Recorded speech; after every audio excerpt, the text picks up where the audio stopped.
Welcome to the archive series. Archive series के इस video में हम 2014 के पेपर में इलेक्ट्रोस्टैटिक्स और करंट एंड इलेक्ट्रिक सीरीज जितने भी क्वेश्चंस आए हैं उन्हें हम करेंगे। तो यार let's start this video with the first question. तो गाइस इस क्वेश्चन में करंट और वोल्टेज का रिलेशन के लिए एक एक्सप्रेशन दिया गया है, that is on your screen. I is equal to e to the power 1000 v upon t minus 1। यहाँ पे t टेम्परेचर है, टाइम नहीं है। तो अगर इस एक्सप्रेशन के लिए कहा जा रहा है कि भाई error in measuring voltage delta V ये है आपका 0.01 वोल्ट, और if we are about to measure the current I at a temperature T is equal to 300 kelvin, तो भाई I की वैल्यू मिलती है हमें 5 मिली एम्पियर। ये जो I है वो आपका मिली एम्पियर में आता है। तो इस कंडीशन पे जब I की वैल्यू 5 मिली एम्पियर मिल रही है T is equal to 300 kelvin पे, तो आपको डेल्टा I की वैल्यू निकालनी है। तो यार वीडियो को पॉज करो और इस क्वेश्चन को ट्राई करो, देखते हैं कितने लोगों से ये सवाल हो पाता है। तो चलो, तो अगर इस -1 को इधर हम ले जाएं तो ये हो जाएगा I plus 1 is equal to e to the power 1000 v upon T. अब हम क्या करेंगे, अब हम दोनों साइड लॉग लेंगे। तो भाई लॉग लेंगे तो क्या होगा, ये अपना e खत्म हो जाएगा। चलो लॉग लेते हैं, log to the base e अगर हम ले तो log of I plus 1 is equal to simply 1000 v upon T. ये हो गया। तो अब एक काम करते हैं कि दोनों साइड को हम डिफ्रेंशिएट करते हैं। तो यार अगर लेफ्ट साइड की बात करें तो log का डिफ्रेंशिएशन होता है, log x का डिफ्रेंशिएशन होता है 1 अपॉन x। तो यहाँ पे हो जाएगा d अपॉन I प्लस 1 साथ में di, ये इक्वल टू किसके होगा 1000, टेम्परेचर कांस्टेंट है तो अपॉन t इंटू dv। आसान है भाई। अब इस एक्सप्रेशन को अगर ध्यान से देखो तो भाई dv की बात करें तो dv की मतलब कि एरर इन वोल्टेज, यहाँ पे dv को हम एरर से रिलेट करेंगे क्योंकि एक तरीका है एरर वगैरह को हैंडल करने के लिए। तो यार dv की वैल्यू हो गई 0.01, t की वैल्यू हो गई 300 केल्विन, I की वैल्यू हो गई 5। सिंपली आपको एरर इन I निकालना था, दैट इज di। तो यार बाकी वैल्यूज़ को पुट करो, सिंपली di की वैल्यू आपको मिलेगी और वो आएगी di is equal to 0.2 milli ampere. तो भाई एरर इन मेजरिंग करंट हो जाएगा delta I is equal to plus minus 0.2 milli ampere, and that's the answer. तो यार आई होप ये सवाल सबसे बन गया होगा। एरर एनालिसिस का काफ़ी बेसिक सवाल था, तो इसको मैंने इलेक्ट्रो के पार्ट में इसलिए डाला क्योंकि यहाँ पे इलेक्ट्रो के फॉर्मूले यूज़ हो रहे थे। वैसे देखा जाए तो इसको यूनिट एंड डायमेंशन वगैरह चैप्टर में कराना चाहिए, खैर कोई बात नहीं।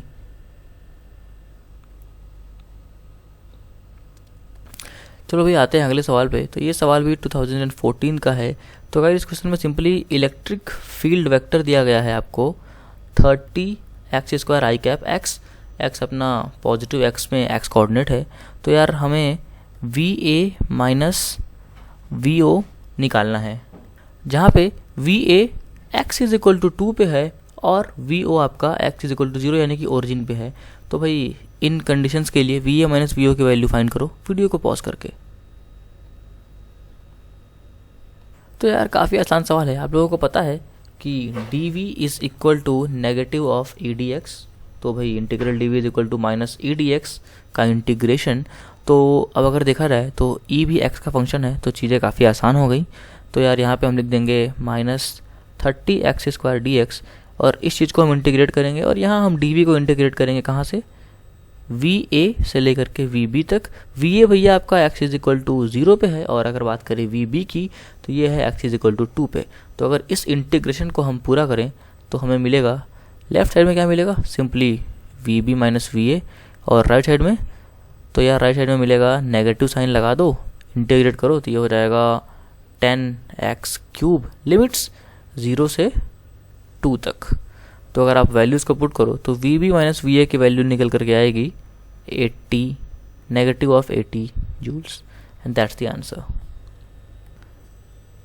तो कमेंट करके बताओ कि कितने लोगों ने इस सवाल को कर लिया।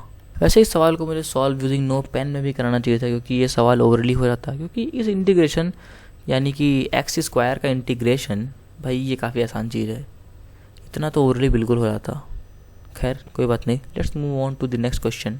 तो गाइस आते हैं अगले सवाल पे। तो यार इस क्वेश्चन में दो सर्कुलर प्लेट्स को भाई साइड बाय साइड रख दिया गया है कुछ इस तरह से कि उनकी बीच की जो डिस्टेंस है वो है 5 mm, और साथ ही साथ इन दोनों प्लेट्स के बीच में एक डाई इलेक्ट्रिक मटेरियल डाल दिया गया है जिसका डाई इलेक्ट्रिक कॉन्स्टेंट के की वैल्यू दी गई है 2.2।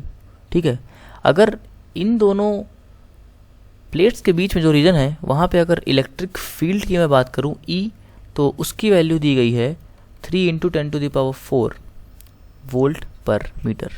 तो वह सिंपली आपको इन दोनों में से किसी भी एक प्लेट पे सिग्मा यानी कि चार्ज डेंसिटी बतानी है। तो गाइस वीडियो को पॉज करो और इस क्वेश्चन को ट्राई करो, देखते हैं कितने लोगों से सवाल बन पाता है।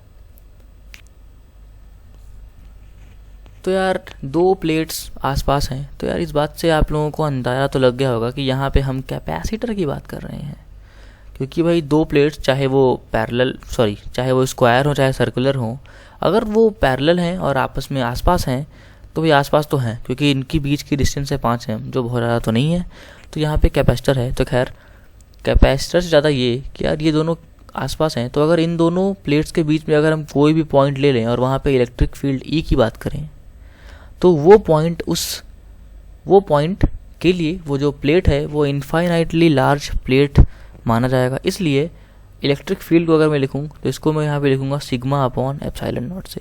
पर वही बात यह है कि यहाँ पे जो बीच में मटेरियल है वो एक डाई इलेक्ट्रिक मटेरियल है और उसकी डाई इलेक्ट्रिक कॉन्स्टेंट k = 1 नहीं, k = 2.2 है। तो इसलिए इस केस में इलेक्ट्रिक फील्ड ई की वैल्यू हो जाएगी sigma upon k times of epsilon not. और हमसे पूछा क्या जा रहा है, हमसे सिंपली सिग्मा पूछा जा रहा है। तो भाई काफ़ी आसान सवाल बन गया ये। अगर इस चीज़ को हम 3 × 10⁴ से इक्वेट करें तो यार सिग्मा हो जाएगा k जिसकी वैल्यू होती है 2.2। एप्सिलॉन की बात करें तो भाई एप्सिलॉन की वैल्यू होती है 8.85 × 10⁻⁻12 इंटू ये आपका इलेक्ट्रिक फील्ड दैट इज़ 3 × 10⁴। तो ये हो गया आपका सिग्मा यानी कि सरफेस चार्ज डेंसिटी, जिसको अगर आप कैलकुलेट करो तो अप्रॉक्सीमेटली ये वैल्यू आएगी 6 × 10⁻⁻7 कूलम्ब पर metre square, and that's the final answer.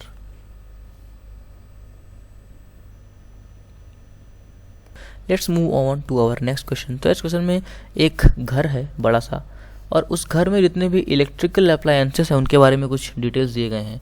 तो यार पहला डिटेल ये है कि उस घर में 15 बल्ब्स लगे हैं, और इन बल्ब्स की अगर हम रेटिंग की बात करें तो इनकी रेटिंग है 40 वाट की।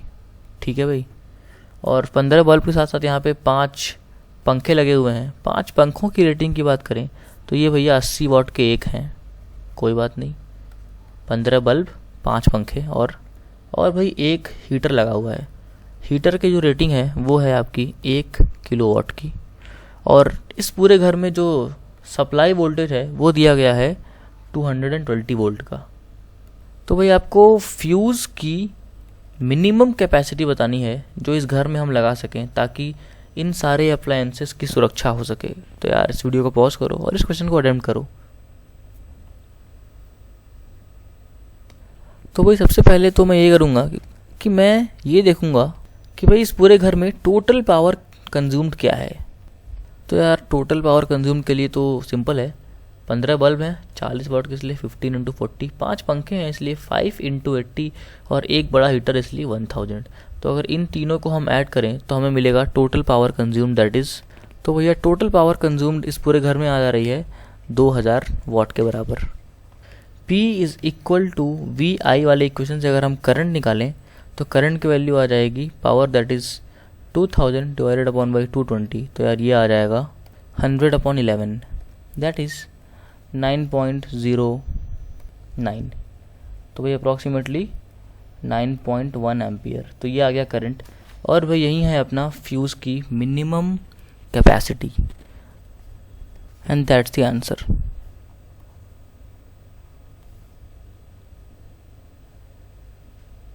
तो भाई आते हैं अगले सवाल की तरफ। तो यार इस क्वेश्चन में आपको एक LCR सर्किट दिया गया है। तो अगर इस क्वेश्चन में कहा जा रहा है कि पहले जो पॉइंट A था उसको हमने पॉइंट C से जोड़ रखा था। तो यार इस कंडीशन को तब तक मेंटेन किया गया तब तक कि भैया करंट फ्लोइंग एक कांस्टेंट वैल्यू ना हो जाए। तो A और C को हमने जोड़ रखा था, और जब करंट कांस्टेंट हो गया तो तुरंत हमने A और C को जोड़ा और C और B को जोड़ दिया, और भाई इसी टाइम को हम बोल रहे हैं T = 0।